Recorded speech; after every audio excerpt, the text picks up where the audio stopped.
Hello students, आज की इस वीडियो में हम भारतीय समाज के हिंदू धर्म में विद्यमान आश्रम व्यवस्था की बात करेंगे। प्राचीन समय में जो आश्रम व्यवस्था थी उसमें क्या होता था कि मनुष्य का जो 100 वर्ष का जीवन काल सामान्य रूप से माना गया है, तो उस 100 वर्ष के जीवन काल को 4 भागों में बांट दिया गया है और उन चारों भागों को अलग अलग आश्रम मानकर उन्हें नाम दिया गया है और चारों भागों के अलग अलग कार्य जो है बताए गए हैं।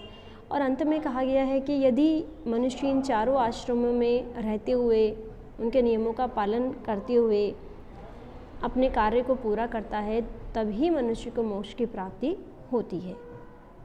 तो चलिए देख लेते हैं इस वीडियो में कि कौन कौन से आश्रम बताए गए हैं, आश्रम व्यवस्था है क्या, इसके बारे में हम थोड़ा जान लेते हैं। आश्रम शब्द जो है श्रम धातु से निकला है, जिसका अर्थ होता है प्रयत्न या परिश्रम। इस प्रकार एक आश्रम तुलनात्मक रूप से जीवन का एक उल्लेखनीय भाग या कर्मस्थली है, जिसमें व्यक्ति अपनी योग्यता व क्षमता के अनुसार किन्हीं व्यक्तिक या सामाजिक लक्ष्यों की प्राप्ति या तो धार्मिक होंगे या कर्तव्य के निर्वाह के रूप में लक्ष्य की प्राप्ति करेगा। इनके लिए वो मनुष्य प्रयत्न करता रहता है। वैदिक व्यवस्था में मनुष्य की आयु 100 वर्ष मानी गई है। इन 100 वर्षों की 4 बराबर भागों में विभाजित कर दिया गया है। ये 4 भाग इस प्रकार है: ब्रह्मचर्य आश्रम, दूसरा आश्रम है गृहस्थ आश्रम, तीसरा है वानप्रस्थ और चौथा है संन्यास आश्रम। इन्हीं 4 भागों को 4 आश्रमों की संज्ञा दी गई है और हर एक आश्रम की अवधि जो है 25 वर्ष मानी गई है। मनुष्य के जीवन के प्रथम 25 वर्ष ब्रह्मचर्य आश्रम, द्वितीय 25 वर्ष अर्थात 50 वर्ष तक गृहस्थ आश्रम, तीसरे 25 वर्ष अर्थात 75 वर्ष तक वानप्रस्थ आश्रम तथा अंतिम 25 वर्ष संन्यास आश्रम कहलाते हैं। अब हम बात करते हैं सबसे पहले ब्रह्मचर्य आश्रम की। ब्रह्मचर्य आश्रम साधारणतः 25 वर्ष की आयु तक माना गया है। ब्रह्मचर्य आश्रम विद्या और शक्ति की साधना का आश्रम है। इसमें एक व्यक्ति ब्रह्मचर्य व्रत का पालन करते हुए विभिन्न विद्याओं में निपुणता प्राप्त करने का प्रयत्न करता है। मनुष्य का शारीरिक, मानसिक तथा आध्यात्मिक विकास इसी आश्रम से होता है। ब्रह्मचर्य आश्रम का आयोजन और महत्व विशेष रूप से द्विजों के लिए है, जिन्हें विभिन्न वेद, शास्त्रों और विद्याओं की साधना की अनुमति है। इस आश्रम में यज्ञोपवीत या उपनयन संस्कार के पूर्ण होने पर द्विज प्रवेश करता है, जिसकी आयु सामान्यतः 8 से 16 वर्ष की होती है। प्राचीन ग्रंथों के अनुसार एक ब्राह्मण साधारण रूप से 8 से 10 वर्ष, क्षत्रिय 10 से 14 वर्ष की और वैश्य 12 से 16 वर्ष की आयु के बीच उपनयन संस्कार होने के बाद ही ब्रह्मचर्य आश्रम में प्रवेश करता है। ब्रह्मचर्य जो है ब्रह्मचारी व्यक्ति का जीवन तप और इंद्रिय संयम का जीवन होता है। मनु के अनुसार ब्रह्मचारी को गुरु के पास रहते हुए इंद्रियों को वश में कर तपवधि के लिए नियमों का पालन करना चाहिए। वह उसे नित्य पूजन करना चाहिए, प्रातः और सायंकाल हवन भी करना चाहिए।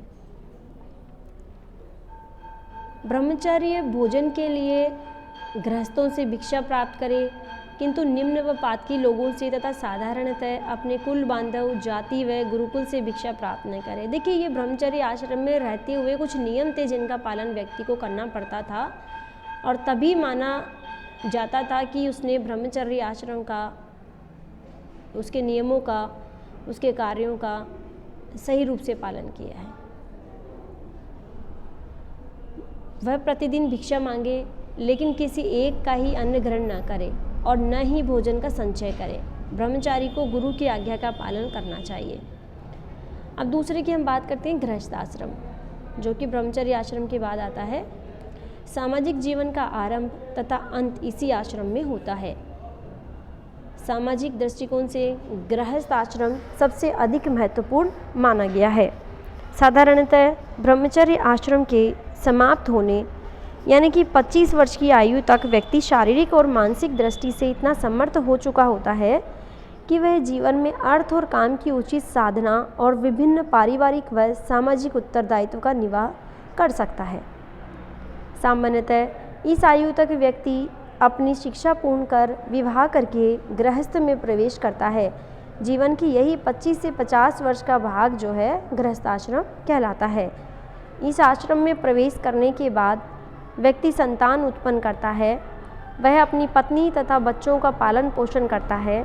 इस आश्रम में रहकर व्यक्ति अपने माता पिता की सेवा करता है, उन्हें सभी तरह से संतुष्ट रखने का प्रयास करता है। अब ब्रह्मचर्य आश्रम, गृहस्थ आश्रम के बाद जो तीसरा आश्रम है या जीवन का तीसरा पड़ाव जिसे कहेंगे, वो आता है वानप्रस्थ आश्रम के रूप में। 50 वर्ष की आयु पूरी करने के बाद वानप्रस्थ आश्रम में प्रवेश करता है। यह गृहस्थ आश्रम के बाद की स्थिति होती है। मनु के अनुसार गृहस्थ आश्रम व्यतीत करने के पश्चात जब व्यक्ति के बाल पक जाएं, चेहरे पर झुर्रियाँ दिखाई पड़ने लगे, उसके पौत्र उत्पन्न हो जाए, तब वह विषयों से रहित होकर वन का आश्रय ले। मतलब मनु कहते हैं कि जब व्यक्ति को ऐसा महसूस होने लगे कि उसके पौत्र हो जाए या उसके बाल सफ़ेद होने लगे, चेहरे पर झुर्रियाँ दिखने लगे, यानी कि उसकी यौवनता जब समाप्ति की ओर हो, तब उसे अपने सभी कार्यों से मुक्ति लेकर, अपने घर से मुक्ति लेकर वानप्रस्थ आश्रम में प्रस्थान करना चाहिए। यदि उसकी पत्नी उसके साथ आना चाहे तो आ सकती है, अन्यथा उसे पुत्रों के उत्तरदायित्व पर छोड़ दे। उसे अपने साथ कोई भी गृह संपत्ति नहीं लेकर जानी चाहिए। अपने साथ अग्निहोत्र तथा उसकी सामग्री लेकर अपने ग्राम को त्याग देना चाहिए। जटा, दाढ़ी, मूंछ और नख धारण करना चाहिए तथा प्रातः फल एवं मूल का सेवन करना चाहिए। साधारणतः वानप्रस्थी को बस्तियों में केवल भिक्षा के लिए ही जाना चाहिए। वर्षा के अतिरिक्त वानप्रस्थी को किसी गांव में एक से अधिक रात्रि के लिए विश्राम नहीं करना चाहिए। ये कुछ नियम है वानप्रस्थ आश्रम के। हर आश्रम के अपने कुछ नियम बने हुए हैं जिनके बारे में हम यहाँ पढ़ रहे हैं। वानप्रस्थ आश्रम के भी ये नियम है कि व्यक्ति को एक रात से ज़्यादा किसी गांव में रुकना नहीं चाहिए। अब अंत में जो है मनुष्य के जीवन का अंतिम पड़ाव जिसे हम कहेंगे संन्यास आश्रम के रूप में। आश्रम व्यवस्था में चतुर्थ एवं अंतिम आश्रम संन्यास आश्रम है। यह आश्रम 75 वर्ष की अवस्था से आरंभ होता है। इस आश्रम में प्रवेश करते ही मनुष्य सब कुछ त्याग देता है, एक स्थान पर नहीं रहता, वह सदैव इधर उधर घूमता ही रहता है। इस आश्रम में प्रवेश करने के बाद मनुष्य फिर सांसारिक वस्तुओं के पास नहीं जाता। यह आश्रम सबसे कठोर तपस्या का आश्रम कहलाता है। इसमें सन्यासी को एकांतवास करना होता है तथा वह स्थायी रूप से एक स्थान पर नहीं रह सकता। उसे अपना पेट भिक्षा मांगकर भरना होता है। सभी व्यक्तियों के कल्याण में ही वह अपना कल्याण समझता है। इस आश्रम की सबसे मुख्य बात यह है कि इस आश्रम में प्रवेश करने के बाद व्यक्ति को मृत समझा जाता है।